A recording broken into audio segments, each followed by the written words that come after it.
بسم اللہ الرحمن الرحیم۔ شروع اللہ کے پاک نام سے جو بڑا مہربان نہایت رحم کرنے والا ہے۔ ہمارے اسلامک انفارمیشن چینل کے حاضرین السلام علیکم۔ آج میں آپ کو بتاؤں گی کہ وہ کون سے 4 وقت تھے جب حضرت جبرائیل بھی آزمائے گئے تھے۔ ایک دن حضور صلی اللہ علیہ وسلم نے حضرت جبرائیل علیہ السلام سے پوچھا کہ اے جبرائیل، کبھی ایسا بھی ہوا ہے کہ آپ کو آسمان سے زمین پر نہایت عجلت اور برق رفتاری سے اور نہایت مشقت کے ساتھ فوراً زمین پر اترنا پڑا؟ حضرت جبرائیل علیہ السلام نے جواب دیا کہ یا رسول اللہ صلی اللہ علیہ وسلم، 4 مرتبہ ایسا ہوا ہے کہ مجھے زمین پر نہایت سرعت کے ساتھ اترنا پڑا۔ حضور اکرم صلی اللہ علیہ وسلم نے حضرت جبرائیل سے پوچھا کس کس موقع پر؟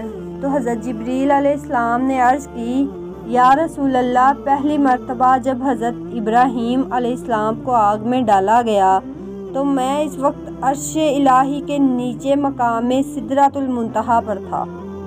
مجھے حکم ہوا کہ اے جبرائیل، میرے خلیل کو آگ میں پہنچنے سے پہلے فوراً میرے خلیل کے پاس پہنچو۔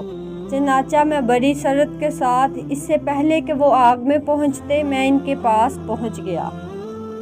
یا رسول اللہ، دوسری مرتبہ جب حضرت اسماعیل کی گردن مبارک پر حضرت ابراہیم نے اللہ کی طرف سے آزمائے جانے کے موقع پر انہیں ذبح کرنے کی خاطر چھری رکھی ہوئی تھی تو مجھے حکم ہوا کہ چھری چڑھنے سے پہلے ہی زمین پر پہنچو اور چھری کو الٹا کر دو۔ چنانچہ میں چھری چلنے سے پہلے ہی زمین پر پہنچ گیا اور چھری کو چلنے نہ دیا۔ تیسری مرتبہ جب حضرت یوسف علیہ السلام کو ان کے بھائیوں نے کنویں میں گرایا تھا تو مجھے رب تعالیٰ کا حکم ہوا کہ میں یوسف علیہ السلام کو کنویں کی تہ تک پہنچنے سے پہلے ان تک پہنچوں اور کنویں کی تہ پر گرنے سے پہلے ہی انہیں اپنے پروں پر اٹھا کر کنویں کی تہ میں موجود ایک پتھر پر بٹھا دوں۔ چوتھی مرتبہ یا رسول اللہ صلی اللہ علیہ وسلم، جب کافروں نے حضرت محمد مصطفیٰ صلی اللہ علیہ وسلم یعنی کہ آپ کے دندان مبارک کو شہید کیا تو مجھے حکم ہوا کہ اے جبرائیل، فوراً زمین پر پہنچو اور میرے محبوب کے دندان مبارک کا خون زمین پر گرنے نہ دینا۔ زمین پر گرنے سے قبل ہی وہ خون اپنے ہاتھوں میں لے لو، اور اے جبرائیل، اگر میرے محبوب کا خون زمین پر گر گیا تو قیامت تک زمین سے نہ کوئی سبزی اگے گی نہ کوئی درخت۔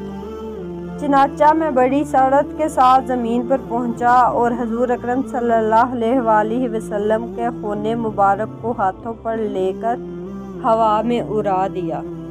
سبحان اللہ۔